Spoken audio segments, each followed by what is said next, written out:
My name is Carrie Music and I'm doing a microbiology project on bacteria classification. The most common bacteria classifications can be shape or arrangement. Shapes of bacteria can come in three different shapes: circular, rectangular, or spiral. On the left is bacillus, in the center is coccus, and on the right is spirillum.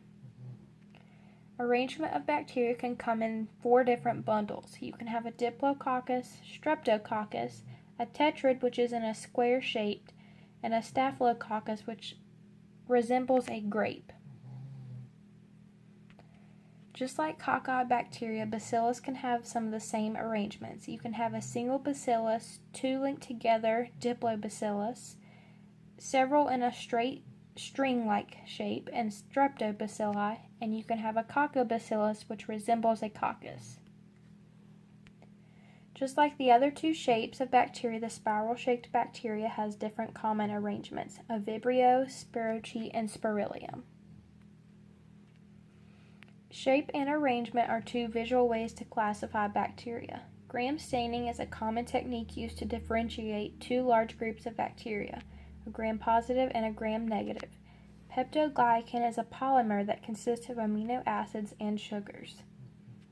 The history of gram stain technique comes from a Danish pathologist, Hans Christian Gram. Technique was first found in 1884 while working with cadavers that passed from pneumonia. A few other pathologists came along years later to improve the stain technique. Components of staining technique include bacteria specimen you want to test, crystal violet, iodine, which is the mordant, ethanol, which is the decolorizer, and safranin, which is the stain counterstain. Steps to staining bacteria can include one bacterial smear, apply crystal violet stain and gently rinse, apply grams iodine and rinse, apply ethanol decolorizer and gently rinse, add safranin to counterstain and rinse, and blot the slide dry, and it's ready to examine. Gram-positive types of bacteria: Streptococci pneumonia, which is also known as pneumococcus. Many types of well-known illnesses are caused from this strand of bacteria. Pneumococcus bacteria can be spread through close contact and spread of saliva. It can cause lower lumbar pneumonia and an ear infection. Another gram-positive type is Clostridium tetani, which is also known as lockjaw. Symptoms can include jaw cramping, headache, trouble swallowing, and high blood pressure.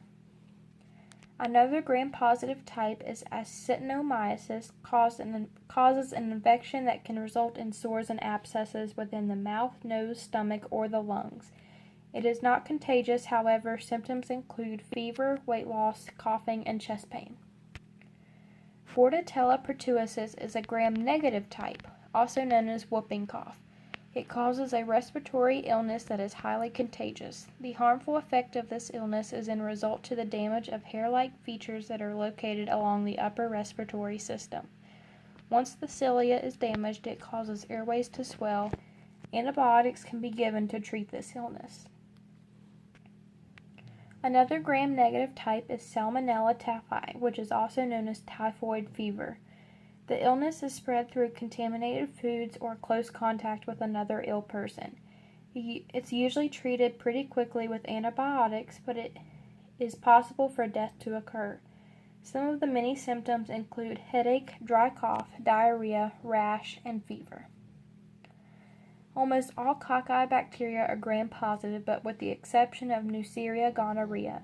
The bacteria is the cause of a sexually contracted disease, gonorrhea. Signs and symptoms can be different between males and females. Males can have a burning during urination. Females can have vaginal discharge. Bacterial growth. In a laboratory setting, bacteria can grow through a process that allows it to grow for better observation. Objects needed for this is a petri dish with tryptic soy agar, cotton swabs, a place you want to check for bacteria, and an oven isolated with 37 degrees Celsius. That is because that is the body temperature. Experiment example. You want to start with a laboratory setting, a petri dish with agar, a phone with 25,000 germs per square inch, and cotton swabs. Once you have your material, you can begin swabbing the surface of your phone.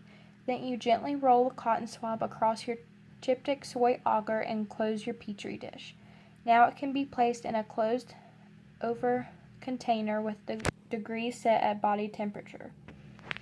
Leave your petri dish in the closed-off area overnight and return the next day to observe your bacterial growth. By that time, you should have colonies of bacteria growing in your dish that you can begin transferring to microscopic slides and begin staining. This is my work cited for the project, and I hope you enjoyed it.